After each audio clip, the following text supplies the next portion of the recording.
Bon, pourquoi je ne suis pas hypé par Super King? À cause des personnages qui reviennent.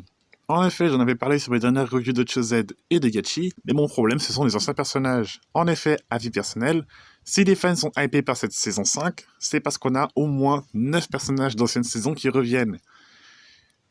J'ai peur qu'ils en aient rien à faire des nouveaux personnages, qui s'élèvent actuellement au nombre de 3, sans compter les sidekicks random, et attendent juste de voir la nouvelle Spriggan, la nouvelle Fafnir ou la nouvelle Longinus, entre autres. Et ça, je peux pas vraiment en vouloir aux fans qui attendent ça, parce que toute la promo de cet animé tournait autour de ces 9 personnages, aka la campagne Twitter. Depuis le mois de décembre, j'ai encore plus peur que les scénaristes se focus aussi sur ces anciens personnages et pas assez sur les nouveaux. Ils savent très bien que les anciens personnages sont très appréciés par la communauté mondiale, c'est pour ça d'ailleurs qu'ils sont revenus. Quitte à faire une saison anniversaire, autant faire plaisir aux fans. Après, on sait très bien aussi qu'à un moment, on va avoir un méchant qui va être ultra cheaté pendant 3 épisodes, qui va casser les toupies des nouveaux héros aux alentours des épisodes 30, comme pour la saison 2, 3 et 4, qui vont en faire de nouvelles, quitte à, pourquoi pas, théorie personnelle à moi et Pega, fusionner les deux tant qu'à faire une nouvelle, donner à cette belle même gimmick que Master, pour avoir un côté d'une toupie d'un personnage, et d'un autre côté une toupie de l'autre, pour ensuite lever le méchant à l'arc final. C'est un gimmick scénaristique qu'on a depuis la saison 2, les toupies qui cassent pour évoluer les toupies des persos principales vers la moitié de la saison. Bon, même si j'en parle avec un ton volontairement sarcastique, sachez que malgré ça, j'ai vraiment apprécié ces épisodes de Super King. Le truc, c'est que j'avais aussi apprécié le début de Chozed. Je compare à Chozed parce que Chozed et Super King ont le même démarrage. On nous parle d'une nouvelle ère, avec de nouvelles bases, le héros se construit une base sur le modèle de Valt, et va perdre par la suite et se met en tête de le surpasser. En soi, ça ne dérange pas du tout que ce soit similaire, c'est juste que je sais, comme Chozed, c'est rétamé par la suite, j'ai peur que ça arrive pareil pour Super King. Voilà, petite intro pour vous expliquer pourquoi je ne suis pas super hypé. Je suis content qu'on ait une saison 5. Je suis aussi très content qu'on garde le format 10 minutes. Mais j'avoue avoir quelques réserves sur ce qu'on peut avoir par la suite. Mais sinon, j'ai vraiment aimé ces épisodes. Et c'est ce qu'on va voir aujourd'hui.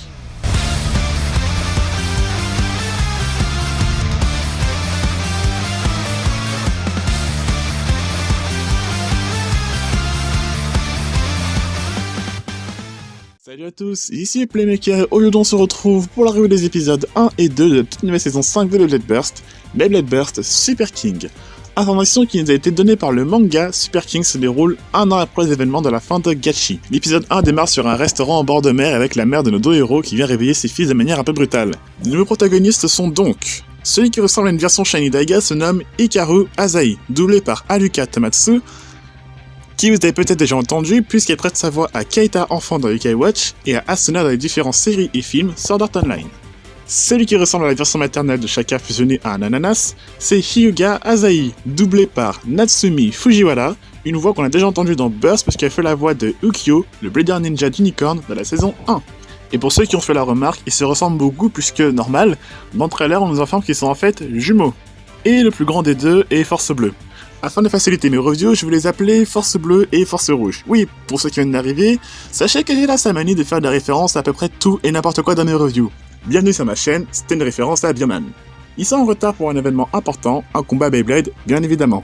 Ce combat a lieu au GT Arena. Si ce nom vous dit quelque chose, c'est ni plus ni moins que l'arène qui était au centre du scénario de l'arc final de Gachi. Vous savez, l'arc Hell contre les Victories, c'est la même arène. La même ville, donc normalement, ils habitent à proximité de la ville de Beigoma, c'est-à-dire du Club des Victories, et un peu plus loin des Spark Davis. L'événement est en fait une battle royale entre 3 personnages qu'on connaît très bien, mais laissez-moi refaire la présentation. Wonder Boy, Valt Aoi, personnage principal de la saison 1 puis de la 2, c'est un blader qui est parti de rien mais parviendra à atteindre le sommet mondial et conserver son titre de champion du monde pendant 2 ans.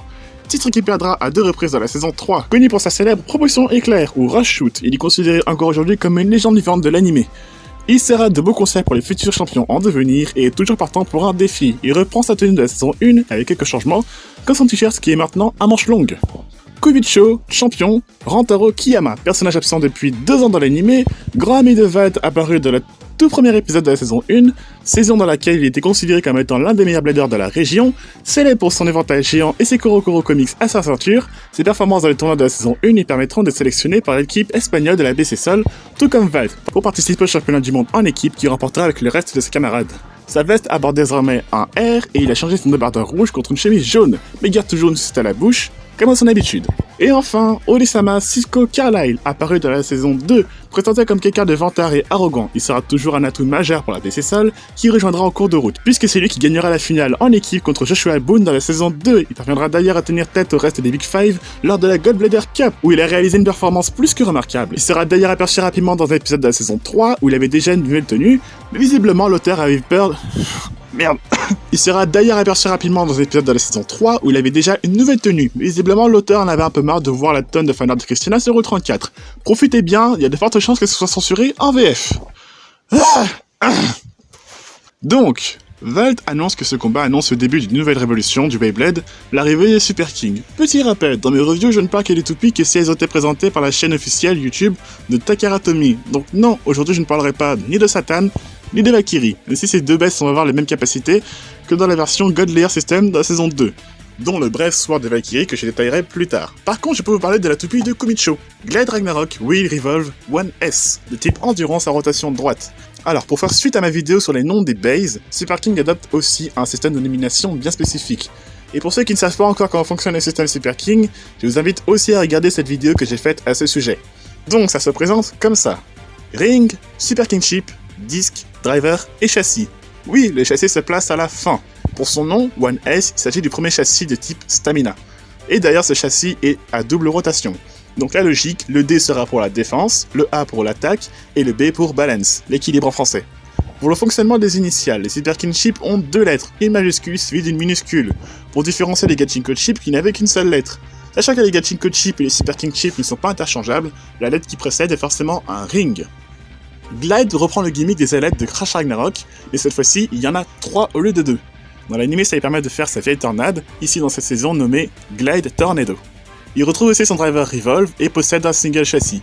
Il possède un disque Wheel, qui est un disque très lourd afin de maximiser son endurance. Même si on ne connaît pas l'issue du combat, Force Rouge et Force Bleue sont super excités et décident de faire leur propre Super King. Ils iront même défier Valt en passant, qui va accepter sans problème. Ils vont donc concevoir leur best sous l'œil avisé de leur avatar. Force Bleue possède King Helios Zone 1B, de type équilibre à rotation gauche, tout comme Hell Salamander, dont il partage les gimmicks entre son ring et son double châssis qui est à double rotation. En faisant pivoter avant le lancement, il peut passer de 5 à 10 lames et vice versa. Zone est un driver très haut, comme Quest, avec une pointe arrondie en plastique, munie d'une petite coupole. Force Rouge possède Super Hyperion Exceed 1A, de type attaque à rotation droite. Son double châssis est à rotation droite, et son driver est similaire à Zone, mais la pointe en caoutchouc avec le bout pointu. Helios et Hyperios sont deux divinités du soleil, d'où ce motif qui se répète sur leur tronche et leurs vêtements. Épisode 2, ils vont voir battre pour l'affronter comme promis. Rantaro et Cisco sont là eux aussi, et on apprend que les jumeaux font partie d'un club, le club des Bombers, que Rantaro semble connaître. Tiens. Ils font un Jankenpon, Hyuga est le premier à commencer, et il se fait one-shot, ça c'est fait. D'ailleurs, son comportement va rappeler de vieux souvenirs à Cisco, il fait référence à l'épisode 1 de la saison 2, pour ceux qui n'auraient pas compris. Icaro va aussi affronter Valt, il se débrouille un peu mieux que son frère, mais perdra lui aussi juste après. Ils affronteront ensuite Rantaro et Cisco hors champ, on apprendra qu'ils ont perdu 333-0, ça pique un peu quand même. Bon, qu'est-ce que j'en ai pensé ? Bah j'ai adoré évidemment, si on met de côté tout ce que j'ai dit en introduction, j'ai passé un bon moment mine de rien. Les nouveaux héros sont vraiment sympas, et même si je pense que les gens auront une préférence pour Force Bleue, Force Rouge est vraiment adorable. Ils ont chacun la personnalité dès le départ, et ça c'est cool. J'espère qu'ils progresseront chacun de leur manière et en même temps, parce que là on a vraiment du potentiel. Les lanceurs à étincelles semblent avoir une utilité dans l'anime, un genre d'indicateur de puissance. Donc dans la série ce ne sont pas juste des gadgets, ce qui est tout aussi cool, bien que IRL, ces lanceurs ne m'attirent pas vraiment. Niveau animation, franchement, waouh. Pour les combats, on a de nouvelles choses. Ces gros impacts visuels qu'on n'a jamais vus avant, on a aussi des nouveaux bruitages, on sent vraiment une évolution dans la franchise. Et pour ce qui est de l'opening et de l'ending, c'est vraiment des véritables bonbons pour les yeux et les oreilles. Pour être honnête, il se peut que j'ai réécouté l'opening une trentaine de fois avant de commencer cette vidéo. Pour résumer, un bon départ, quelques craintes pour l'avenir, mais vraiment hâte de connaître la suite. N'hésitez pas à me donner votre avis en commentaire sur ces épisodes, et je vous dis à la prochaine!